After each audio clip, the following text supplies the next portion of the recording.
Welcome to the Say It Out Loud podcast. I'm your host, Vasavi Kumar. If you're eager to gain clarity, speak with unwavering confidence, and liberate those inner voices, you're in the perfect spot. My mission here is to empower you to break free, find fulfillment, and ignite your passion. You ready? It's time to say it out loud. I've put together a guide of my top 10 tested and proven to work practical strategies and habits to help bright women like you say no, set your boundaries right, live confidently, and build healthy relationships, starting with the relationship you have with yourself. This is a self-paced guide, and I can't wait for you to dig into it so you can start becoming your most confident self, because she's in there waiting for you. Head to the link in my show notes or go to vasavikumar.com/guide and grab it today.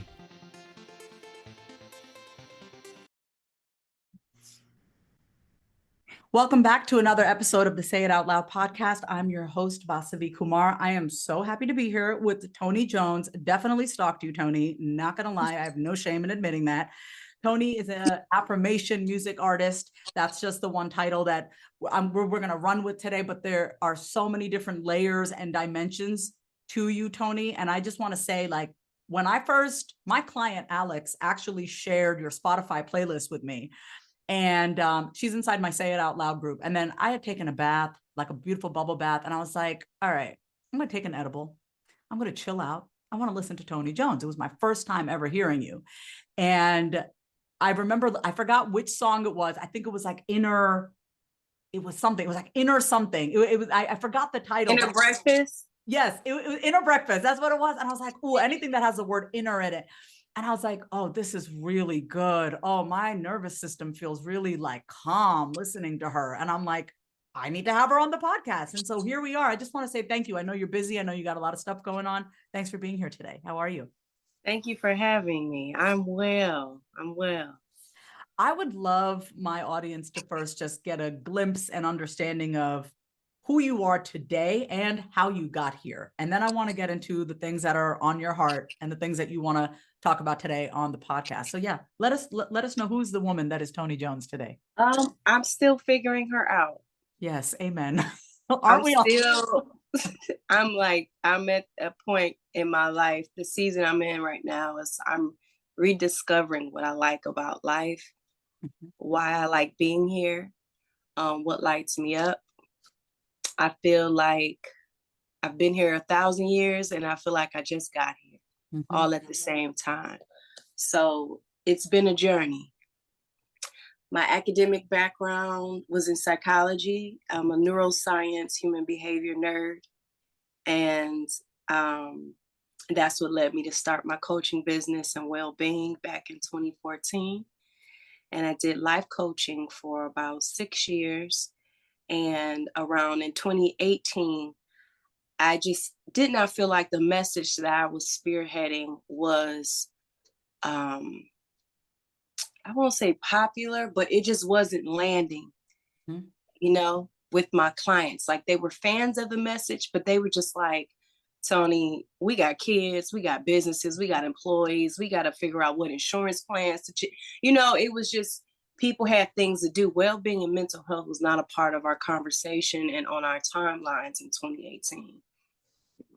And so through prayer and meditation, I said, God, you got to give me something. I'm going to give up on this message, And through prayer and meditation, I got the idea of affirmation music.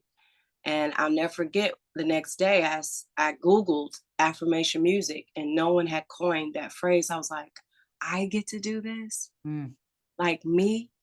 And so I still wanted to see someone has to have done this before. So some of the artists that I was finding, had general affirmations, that were more on the new age scene, just calming music. And then Abraham Hicks, who's my favorite. Yeah. She's like one of my godmothers, in my head. Right. And I'm like, but this is not mainstream. And, people from the hood ain't gonna bump this, And then it was people that were in the hip hop space or spoken word space that were doing affirmations, but the production and the sonics wasn't hitting the way I would imagine it to hit if I created it. So I was like, so I have to do this because it was the first time I ever created something without doubt. I was just like, this has to happen. So I went to LA for a month to write affirmations for the grown ass woman. I took all my journals, all my books and notes from retreats I've gone to, programs I've been a part of. And I wrote 9 songs for that album to represent the 9 months it takes a woman to create a child in her womb. Because I wanted women to, as soon as they push play, there's no returning, like going back. They can't return, like immediately when they push play on that album, the woman of their dreams starts to grow, starts to come to life. That's what I wanted. That was my intention for my clients. But I never intended to be like performing the music, becoming a musician. I was still gun-ho about being a life coach and this helping my life coach business. So 2019, as soon as during Women's History Month, I launched that album. And literally 2 weeks later, I lost my dream job. Like just everything was just like crumbling. Everything that I have built within that 7-year time frame was crumbling right before my eyes. I went months just not being able to get dressed without brushing my teeth. Like it was just like everything was heavy because I'm like, how is this happening? But at the same time, my album, people were sharing it like crazy. So I was just like, what is happening? So in 2020 is when I decided to become a full-time musician. In the 2019, I decided to, get out of the house that I was living in, get rid of all my belongings, move back in with my family. And I said, you know what? I'm going to grieve my identity of being this overly independent woman and stay with my parents until I feel like I found my own rhythm of being in ease while being productive. And I've been with my family since. So that's another staple thing that I advocate for. Whatever cards of support that you have in your life, play those cards, whether it's a grandmother, an aunt, an uncle, parents. Like in these economic times, look at the deck of cards you have to leverage yourself to be well and go after your dreams. So that's kind of a synopsis of what my journey has been. There's so many more juicy details, so much more drama and thrills and horror of how I even got to this point and how I even got to affirmation music. But that's kind of a short synopsis of 2018 all the way up to now. Well, I think it's a beautiful synopsis because, I think it's fair to say we all have our shit. We all have the stuff, all the messy stuff. But and if people want to learn that you're on tons of different podcasts, I believe that whatever you chose to share today is exactly what was meant to be shared today. There are a few things that I wrote down. I just we are such kindred spirits. Toni, I want my audience to hear this as well, because I have a very intimate relationship with them. Today is November 1st, and I actually sent out an email to my email list, said, as of now, I'm not bringing on any more private one-on-one coaching clients. I have a few, I have my groups, but I shared in my email, I want to practice what I preach. I'm constantly telling people to pursue their dreams, go after what you want. And I was like, but there is an artist inside of me that is ready to come out. And for me, that's in the form of voiceover work. I love doing audiobook narration. I could just be in my closet and just narrate, and I'm by myself, and I am so happy. And I'm like, I got to give this the attention that it deserves. So I would love to just ask you here, just that transition period in your life, because many of people in my audience, people that come to me, they're in a job, they want to transition, or they're running their business, they're coaches, and they have an artist inside of them that they want to kindle. What's the permission slip that you needed to give yourself? What did you actually need to say? Because we're saying it out loud here. What's the voice in your head that you needed to listen to talk yourself into this transition? Because I think so often we're so good at talking ourselves out of the shit that we want to be doing. What did you say to yourself to talk yourself into this next phase of your life? You went from coaching to then really rekindling or stoking that flame inside of you, that artist flame. What did you tell yourself? Well, the initial yes came from just how it hit me like a bolt of lightning.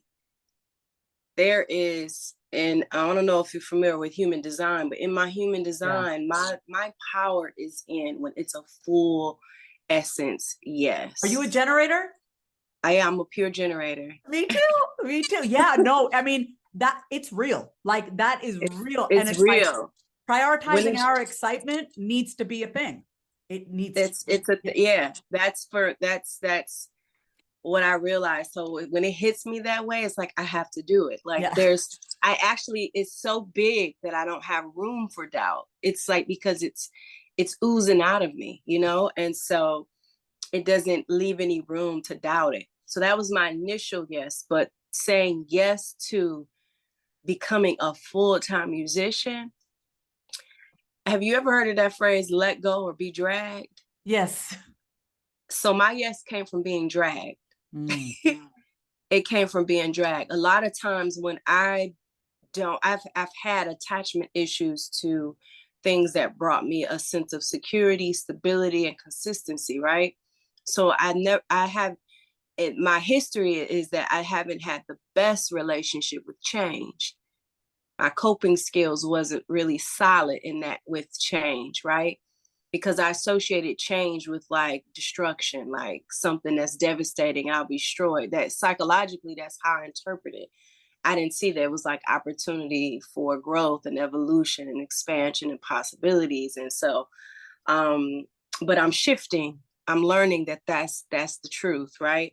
And so I would love to give a more eloquent answer about like, oh, I just meditated or I fasted or I just believed in myself. But really, it came from not letting go. When I did not let go, I just got dragged. Like everything that I tried to hold on to was just slipping through my hands. And so for me, I try and tell people, listen, let go or be dragged. Really, it's just like if you are transitioning from one industry to another industry, whether it takes you a year, 5 months, 2 weeks, 2 years, the process is up to you, you know? And so for me, I encourage people to just start saying, just open up your willingness and your curiosity to make it a little bit more soothing on your nervous system in that shift, you know? But don't resist it. Try your best not to resist it, because if you try and hold on to what you know has to be let go, you know that job, you know that career, you know that, well, even if you're an entrepreneur, you know that you're not, as you said, the one-on-one coaching, it's not true for you anymore. My coaching business was not lighting me up. It was not lighting me up. And I got a taste of passive income with the music. And I was like, I like this passive income situation. Maybe I need to explore that, like having multiple streams of income that way. Maybe that's more aligned with my nature, you know, than exchanging time for money. And so, so essentially, you know, it was just, I was being dragged by the energy and the forces that was saying, this is who you are. Accept it, Toni. This is who you are. Accept it, Toni. So anybody, any of your listeners that listen to this, whatever that whisper is that's saying you are not happy in this, you feel complete in this, it's time to let go, because it's very soft, but it's consistent. It's not going to nag you in a loud way, but it's quiet and it's consistent, and then it's not satisfied until you honor it. Let's take a quick break. Having been in therapy since the age of 12, I know firsthand just how powerful the process of finding the right therapist is. Going to therapy and talking things out with my therapist has made me happier, clearer, and most importantly, I have a plan for my mental health. I have tools to be able to communicate with others, and also the tools to cope when life gets hard, which it does. So let me ask you a question. Is something interfering with your happiness or preventing you from achieving your goals? Regardless if you have a clinical mental health issue like depression or anxiety, or if you're just a human who lives in this world who is going through a hard time, Therapy can give you tools to approach your life in a very different way. And that's why I'm excited to tell you about today's sponsor, BetterHelp. BetterHelp's mission is to make therapy more affordable and more accessible. And this is an important mission because finding a therapist can be really hard, especially when you're limited to the options in your area. BetterHelp is a platform that makes finding a therapist easier because it's online, it's remote, and by filling out a few questions, BetterHelp can match you to a professional therapist in as little as a few days. It's easy to sign up and get matched with the therapist. There's a link in my description. It's BetterHelp, HELP.com/Vasavi. That's BetterHelp.com/Vasavi. Clicking that link helps support this podcast, but it also gets you 10% off your first month of BetterHelp, so you can connect with the therapist and see if it helps you. And because finding a therapist is a little like dating, if you don't really fit with that therapist, which is a common thing with therapy, you can easily switch to a new therapist at no additional cost without stressing out about insurance, who's in your network, or anything like that. I don't know where I would be without the help of therapy and my therapist, but I do know that life would feel that much harder. So if you're struggling, consider online therapy with BetterHelp. Click the link in the description or visit betterhelp.com/Vasavi. Thank you again, BetterHelp, for supporting this podcast. I'm honestly thinking to myself, is this episode for me? This is for me. This conversation is for me. No, I am, that email that I sent out yesterday, I was talking about it with my therapist. Even therapists need therapists, myself. And I said to my therapist, I'm burned out. I said, I've been doing this for 11 years. For 11 years, let me help you. Let me help you achieve your dreams. And I was like, but what about me? That's been my thing. But what about Vasavi, right? And I can't, I'm being dragged right now. And I love it because it's just like, all right, we're going to do it, and I feel like we're given opportunities. We're given a taste. You said you had a taste of the passive income. I got booked for my first audiobook narration project. And I was like, shit, I could do this all the time. I could just sit in my closet. I'm inside my winter closet with all my sweaters. And I'm like, I could do this. And there is that feeling of like, yes, this has been my bread and butter. I know how to do the coaching. I know how to market myself with this, but this is like, how do I do it as a voiceover artist? What am I creating as a voice? And it's beautiful. So I just really appreciate you sharing I'm glad that you're not eloquent because I think people just want this step-by-step thing. And it's not a step-by-step thing. It is literally like, I'm feeling it and I'm not resisting it. And I'm just going with it. And I appreciate you also sharing about receiving the support, right? I used to feel guilty because, growing up in the Indian culture, our parents help us out. That's just, they help us out. And I used to feel like, no, I got to do it by myself. It's not worth it if I don't do it by myself. And my mom said to me, she goes, people would die to have the support that you have. How about just try being grateful? And that's when I just stopped resisting it, just like that my parents were there for me in the past. You know what I mean? Like they've helped me out. There's no shame in that. So I just love that you're open about where you're at right now in your life. And thank you for just sharing it's truly the artist's journey, what you're going through, right? You went from this, helping other people, coaching other people to now you're like a life coach to yourself right now. You're coaching yourself through this process. I know one of the things that you really wanted to get into is really our responsibility and the energy of artistry and the energy of creativity. I know we were talking about this before we hit record about how, one of the Migos sadly and unfortunately was shot. And that was something that's on your mind today. And I'd love to get into that with you, just what that sparked inside of you as far as how we as artists, and it's just so weird even calling myself an artist. That's like a new thing for me right now. But me too. Me too. Really? Yes. To call yourself okay, great. Awesome. We're in it together. It's new for me too. I've only been doing this, like I just started performing full time last year. Wait, so, okay, everyone listen, it's only been a year. It's only been a year, but it's also been a year, right? Like you've done a lot in the past year. You've done a lot, put out a lot of music in the past year. And I'm going to put your playlist and how everyone can find you in the show notes. But I want to circle back to, your thoughts on how you look at your responsibility, the metaphysical responsibility as well that you have as an artist. What's coming up for you? Well, in the artist journey, first of all, if I did not know what I was embarking on when I created my album. I thought I was doing something I had a talent in. I discovered this talent. And I knew I had a amazing relationship with words. And so I just did what I knew to do, to create, right? But I had no idea that it was like an act of war.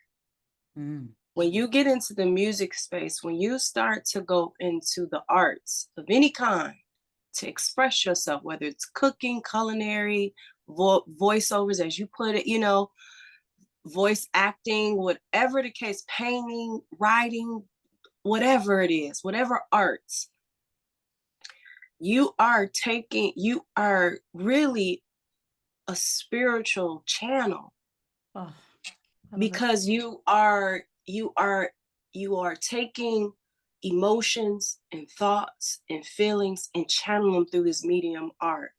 Whatever you're feeling, you make the words come alive.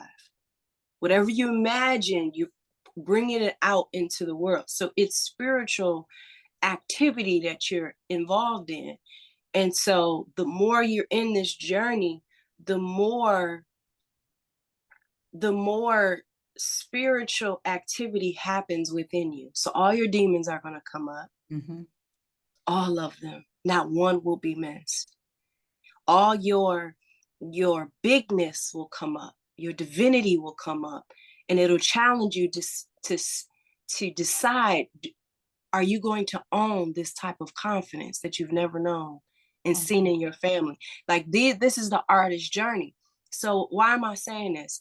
It's because anybody from my vantage point of understanding and perspective, anybody who's in music, anybody who's in arts, especially mainstream, they are aware of the metaphysical and spiritual energetic responsibility of what they create in the world.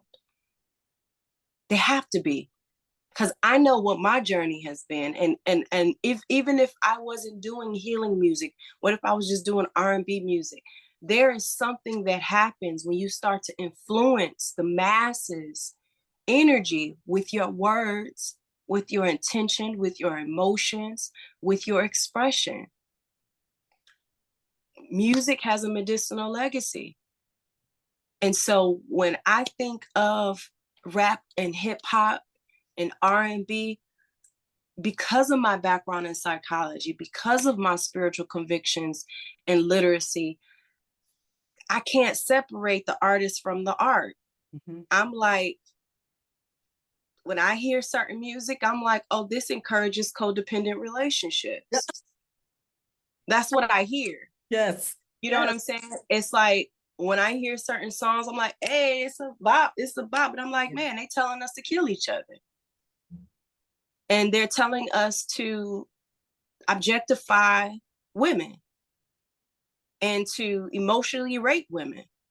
You know what I'm saying? It's just all of these themes that when you have it on repeat for generations, for decades, that puts a culture and a people in an energetic gridlock to experience, to identify with trauma, toxic relationships, tolerate the most violent conversations about each other. So all of this came up for me, not just with the Takeoff getting shot, but even the other, like Nipsey Hussle. Mm-hmm. I mean, the list can go on. Tupac. It's just it's to the point where it's not sad that they're dead and their life is gone.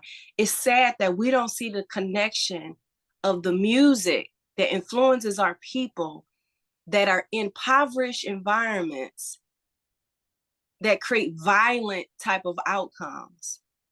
You see what I'm saying? So it's like this music is painting our culture with the lowest vibrations. And the people that are buying this music, the people that are listening to this music are most vulnerable economically, spiritually, academically, physically, nutrition. They're living in food deserts. So they're in survival mode. So yeah, they may shoot somebody at a dice game. They may shoot somebody for a chain. But we have to understand that there is a responsibility to the art that you create and the people that listen to it.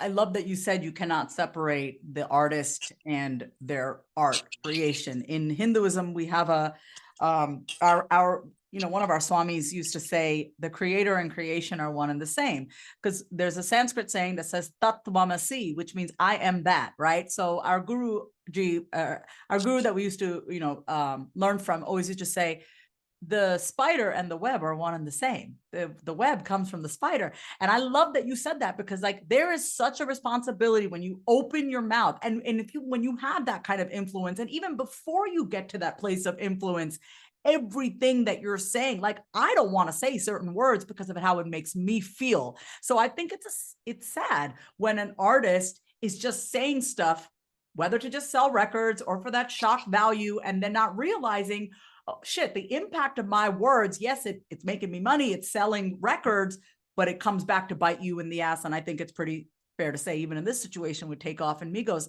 whatever he was saying, and we don't want to look at that, but there is a responsibility of the artist. The words that you're putting out there will come back and bite you in the ass in some shape or form. Yeah, and it's like, it feels harsh saying that, by the way. It does not feel good to say these type of things. Yeah, but it's a provocative conversation, and I'm open to expand my perspective and opinion about it. I just I would like us to have more conversation in the hip hop culture about this. You don't have to be rapping. There's so many, like there's a guy named L.A. Russell out.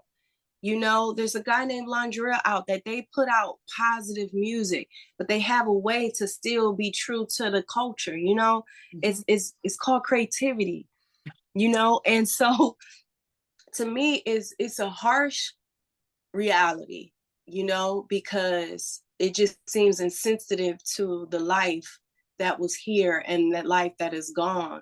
But it's also opportunity to a teachable moment, for us to take responsibility for the art that we create. We have, even if you're not talking about murdering people, when you're talking about taking Percocets and disrespecting women, that energy is violent, and you're putting it out there, and to the most vulnerable communities, that look like you. But that's the thing, when we really work on our own energy, and how we raise an energetic vibration within us, certain music, like, okay, I used to love the song Mask Off by Future.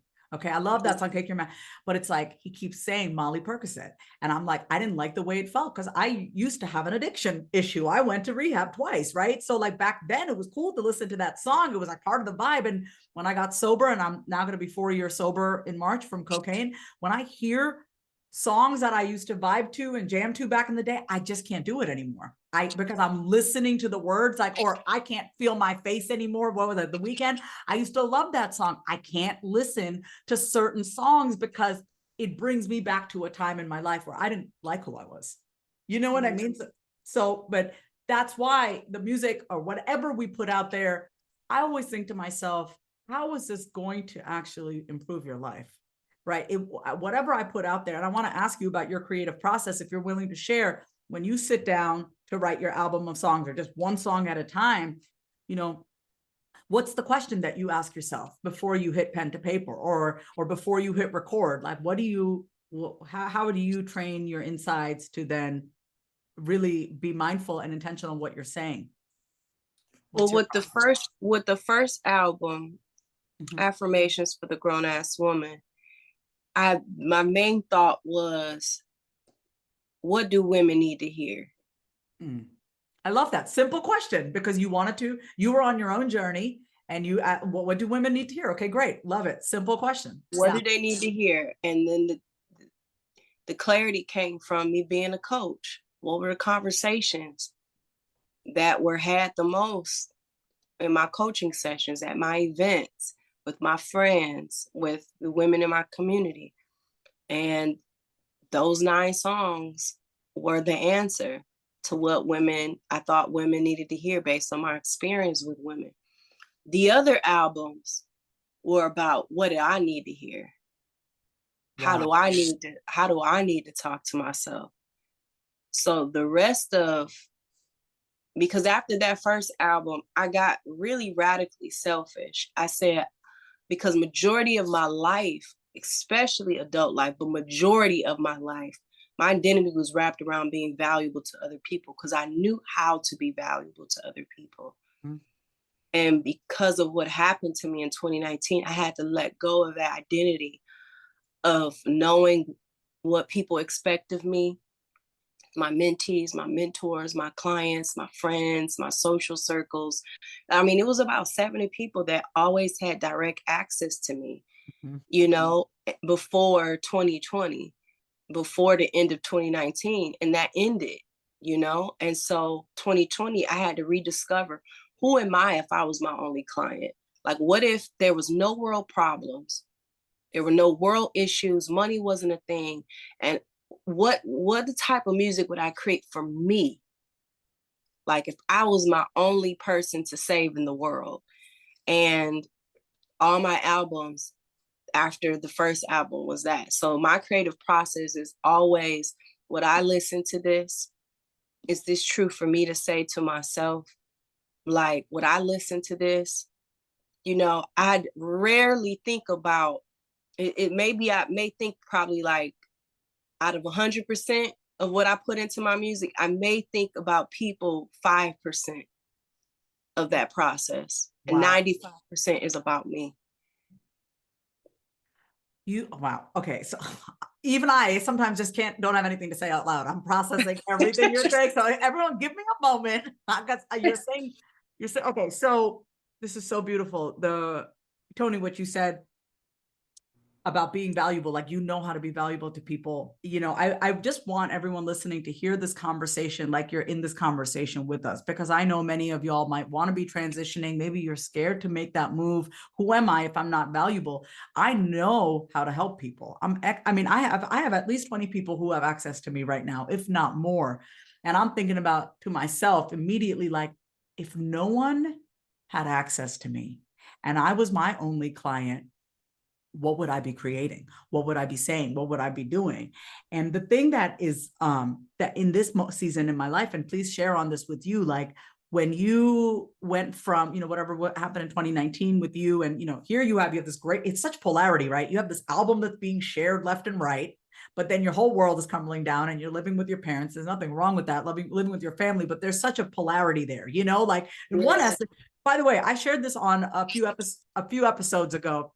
If y'all are watching the video, my magazine cover came out in May for Austin Woman. When I turned 40 in May, I also had negative $300 in my bank account the same month. And that's polarity right there, right? Here I am. I got a 10-page spread inside this magazine. I'm on the cover of this magazine, and my bank account went to the negative. And I just recently started sharing this because I have enough distance from this event to be like, what was really going on here? And that polarity for me, like, cover girl, negative bank account. What the fuck is going on, boss? Like, what is that about? There was a lot of shame that I needed to heal around money. There was a lot of shame that I needed to heal around, oh, my worth is tied to how much money I have in my bank account. And God was literally like, hey, you want to work on this part of your life that you've been ignoring all these years? Let's do it now. Let's do it now. You know, how was it for you during that time in your life where your life felt, outside looking in, there was such polarity in your life? Because I think that's the thing. We want it to just be fluid and just be so easy and not have to deal with it. But I always say, new level, new devil, right? So here you are, your album, everything is being shared. You're getting more people, more eyeballs on you, more ears to your music. But then you have this other area of your life where it's not as thriving. What did you do to keep that faith within yourself? Like, how did you handle that process? It was horrible. Yeah, thank you for saying that. Yeah, it's horrible. It was horrible. I was on unemployment. I never imagined me going back to my parents' house because I did not want to bring up things. I didn't want to get triggered by my parents' dynamics. Mm-hmm. I didn't want to. I had to get rid of so many things I was proud of, like my couch. You know, it was just a couch that I loved. Even though, my sister bought it, it was still like I had to say goodbye to my independence that I was so proud of achieving. But it was my pride and dignity had just been sent to just to shambles, you know. It and I started reading this book. Do I have it? I think I put it up. I started reading this book in 2020 called The Energy of Money. Oh, yes. And that took about a year and a half for me to read, because it was just some things that it brought up that was hard for me to see about myself. Like what? And You mind sharing?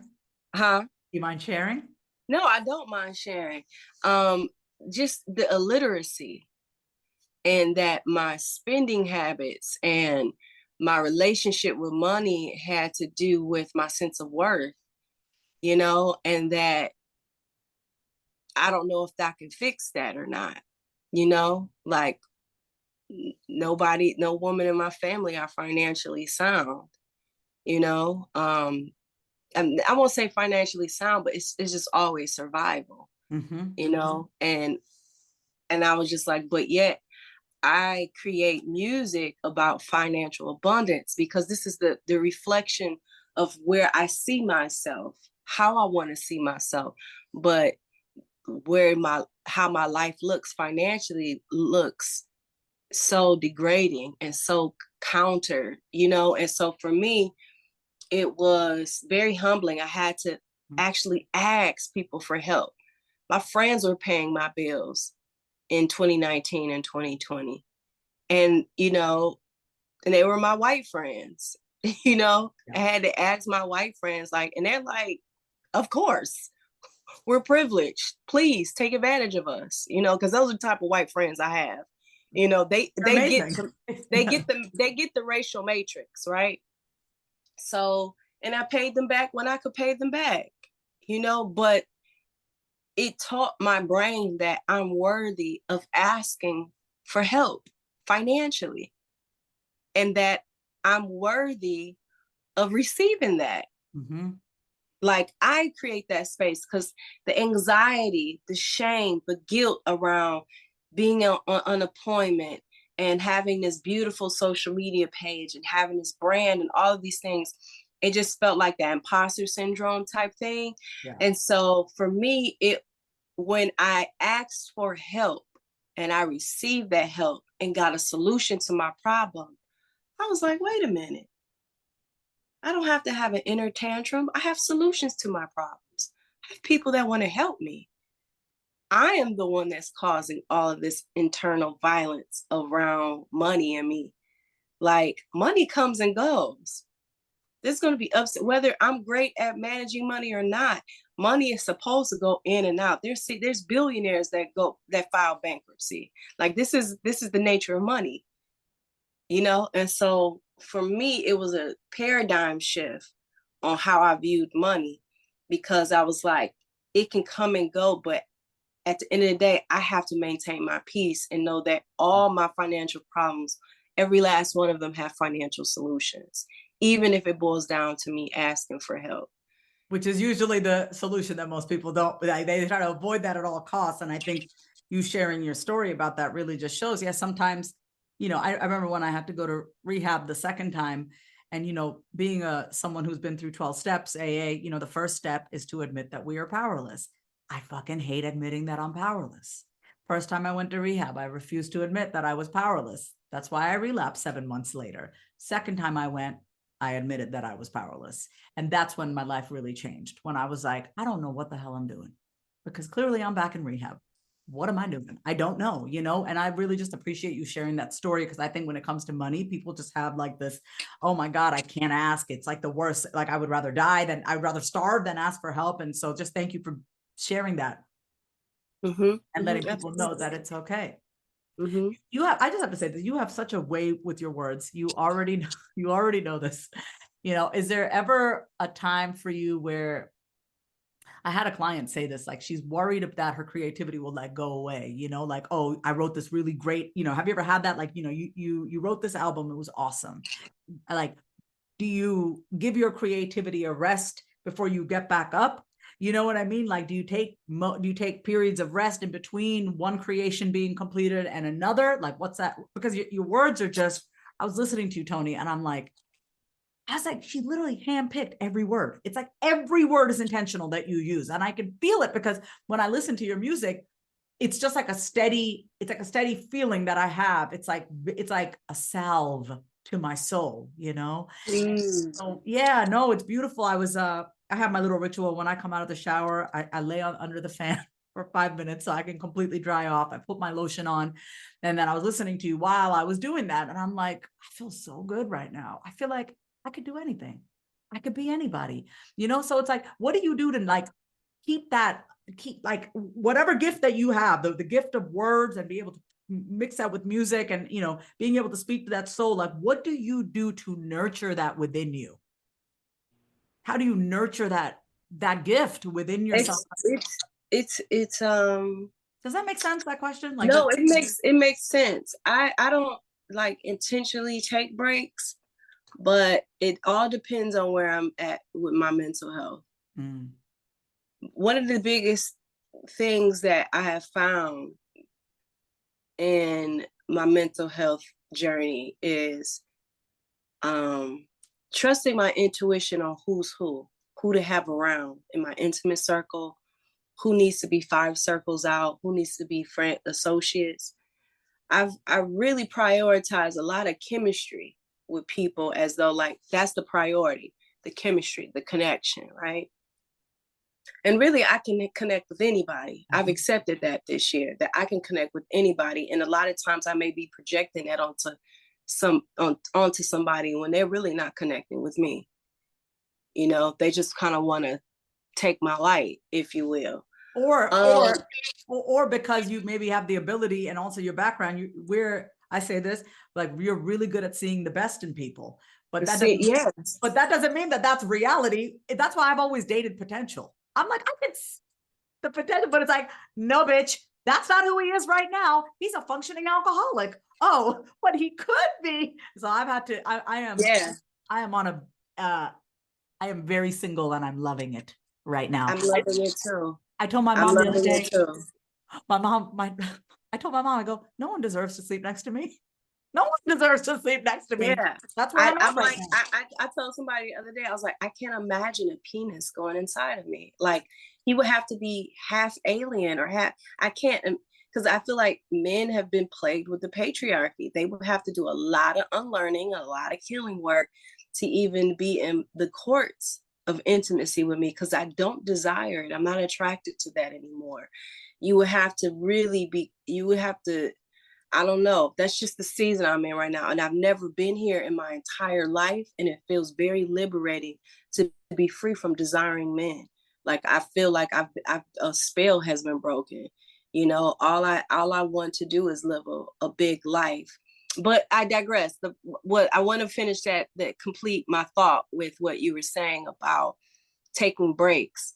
So with my mental health journey, it's all based off that. Creativity is like, for me, as long as I'm okay and well, and I'm like enjoying my own company when no one's watching, my creativity is like oxygen. It's just here. It never ends. Like, I just put me in the room and I can create anything. I can make albums within a week. Like, it's nothing. I have a billion songs in me. I have a billion ideas in me. Like, any wealthy person will be smart to fund whatever I'm doing, because it's not even confidence. It's who I am. Yes. I have that muscle. I have that. I think we all do. It's about just exercising it to trust, like, oh, I am a creative being. I'm a creative entity. This is my essence, you know? So I only take breaks if I'm in a mental health crisis, or if I'm going through some mental health challenges. And I brought up people because a lot of times it's triggered by my relationships with people that are closest to me, you know? So as long as I'm okay, the creativity flows. But when I need to take breaks, it's because I'm going through some stuff and I got to get back to my home within. And I love that you honor that, because it's so easy to be like, oh, I don't need to worry about this. Oh, it's not a big deal. We dismiss and we invalidate ourselves. And then we wonder like, oh, where did my creativity go? It's like, it didn't go anywhere. You just got to tend to yourself right now. You know what I mean? The creativity's there, ready to flow. But if you're not right within, and I love that you said, enjoying your own company. I say this to all my clients, and I say to them, I'm like, you like, whether you're single or not, but a lot of my clients are single, and they're not married or they have kids. And it's like, you literally get to do what you want. You get to develop an amazing relationship with yourself. And when you're good with you, everything follows from there. Yeah, absolutely. Absolutely. So I'd love to hear from you, Toni. I know we've talked a lot today, and I love when my conversations,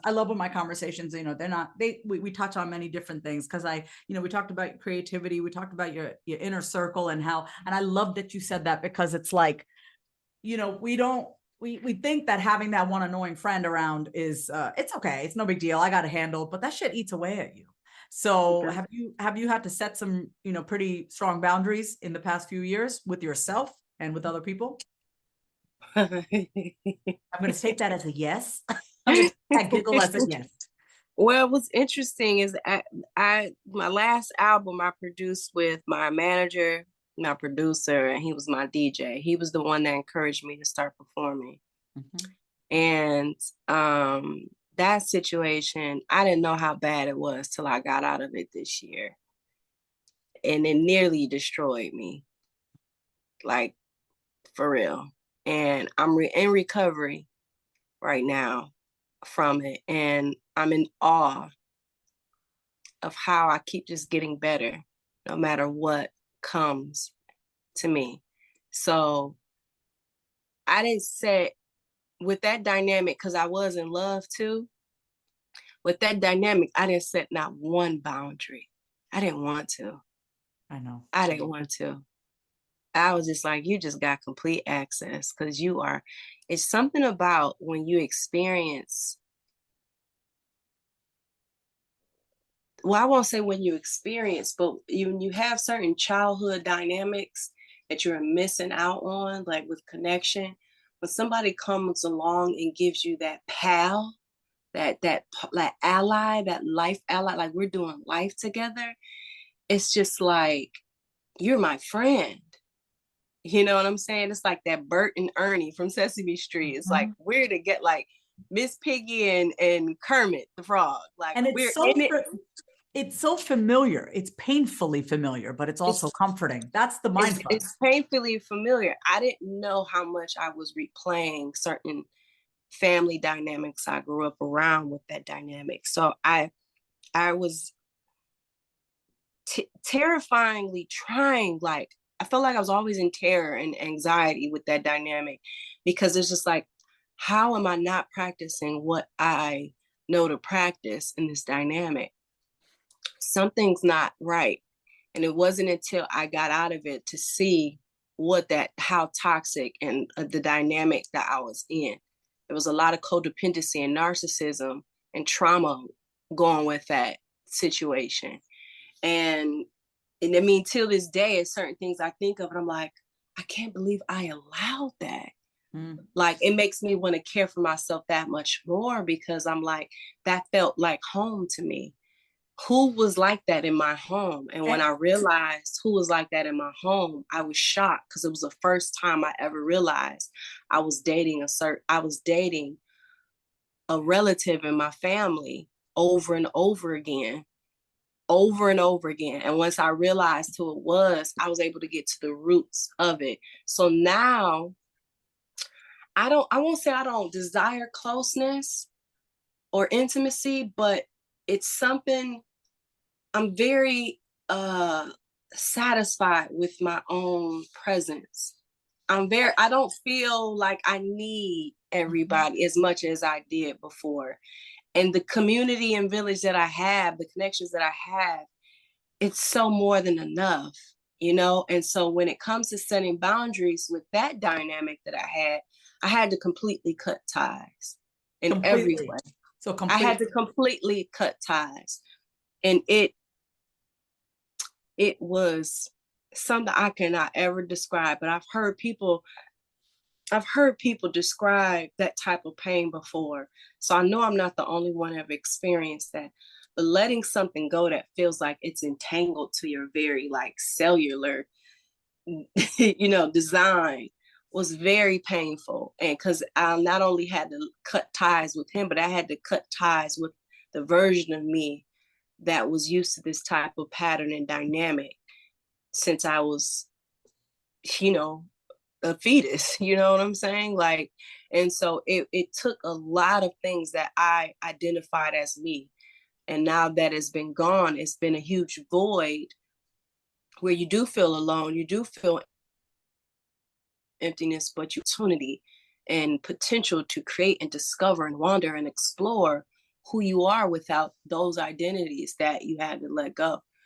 It's been like terrifying, but very liberating. It's that polarity as you speak of. It's just been like I'm in awe that my even now my nervous system is like finding a calibration of like having space for both realities of when I'm sad or when I miss that version of me or I have memories and flashbacks of that type of connection because I don't want those anymore, but it's a part of me that still kind of misses it. And that's okay. Yes. I was talking to a client the other day and he was saying he was so mad at his ex, but he missed him. And I go, you can hold space for both. You can be pissed, but you can also deeply miss someone. We can, but ultimately you got to do, it's that version of ourselves that we miss. And I'm honestly I'm going through this. So I completely understand this. It's like, it's painful and it's scary, but in that void, it's like, I love that spaciousness. It's also a relief, it's like, it's such a relief. And, for me, when I was like, I'm replaying something from childhood, I remember saying to the guy that I was with, I said, I love you.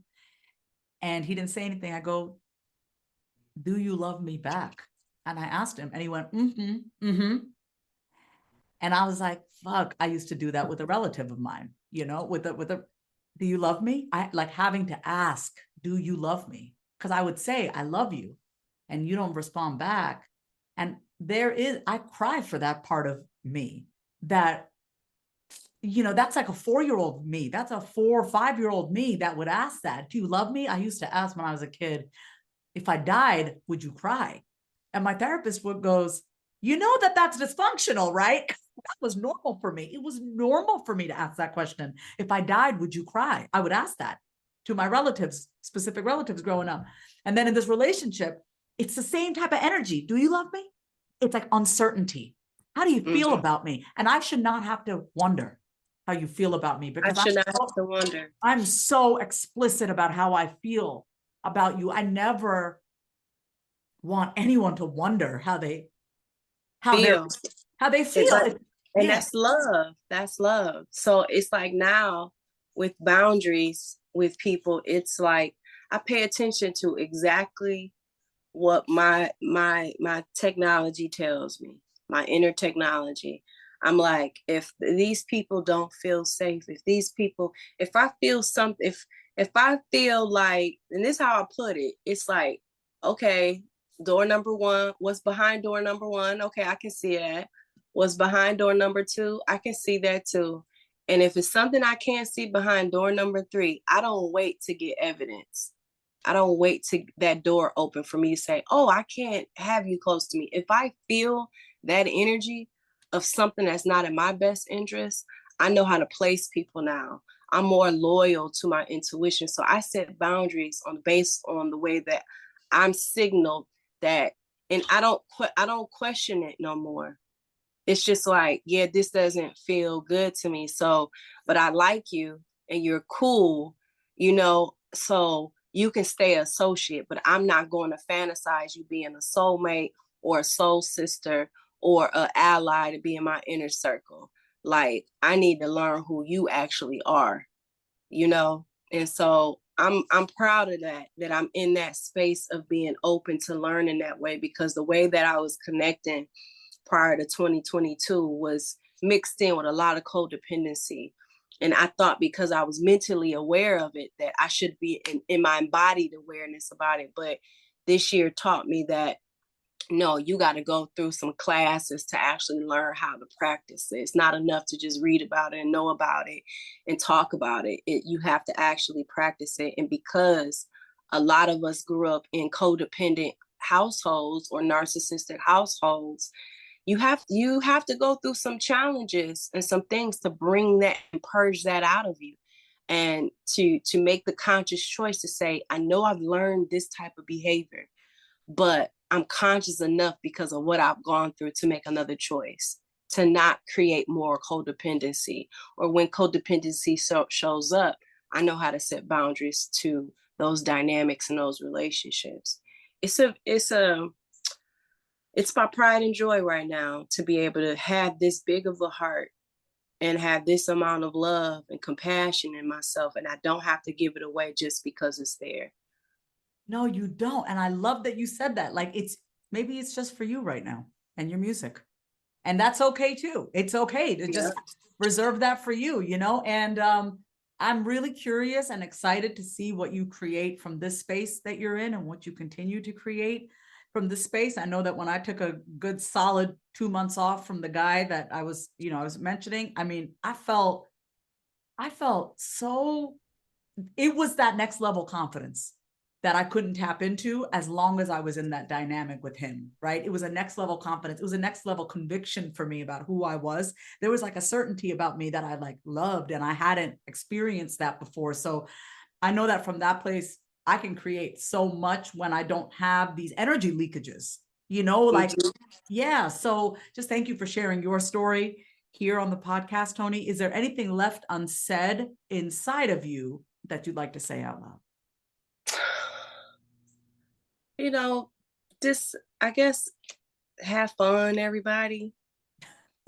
Have some fun. Don't take life too seriously.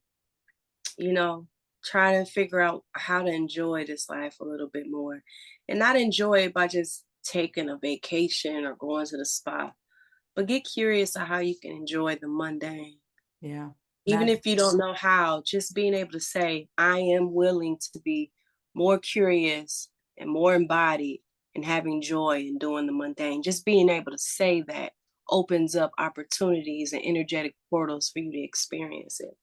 So have more fun in the day-to-day life and find joy and gratitude in the day-to-day life as much as you can. It's like finding the magic in the mundane, I have a little coffee corner and a matcha corner. I was just so happy. I got like a new kettle, and I'm like, it's those little things. It's like making your coffee, or like having that be a ritual, or like, just like, I love that you said that about the mundane, because we wait for that big stuff, but it's like, no, it's in those moments with yourself, how you take a shower, how you take care of yourself, all those little things. So thank you for speaking to that, Toni. Where can people find you and connect with you? Yes, you can find me on my website, iamtonijones.com. I have a testimonial page. So if you want to share, you can always comment on that page and just share how the music is impacting you. I also have a membership group that my information is on my website too. It's called The Living Room, where we do self-talk together. And then you can find me on Instagram at I am Toni Jones, and on YouTube, my Toni Jones YouTube. Toni, it was such a pleasure and an honor to talk to you today. I feel, the reason why I like to have these conversations, because I think we all just want to know we're not alone. So I really appreciate you sharing so candidly and vulnerably. Thank you. You're welcome, as an artist and as a human being. And thank you all for listening to another episode of the Say It Out Loud podcast. If you love today's episode, then say it out loud. Subscribe, leave a review, and come say hi over on Instagram at My Name is Vasavi. Until next time, say it out loud.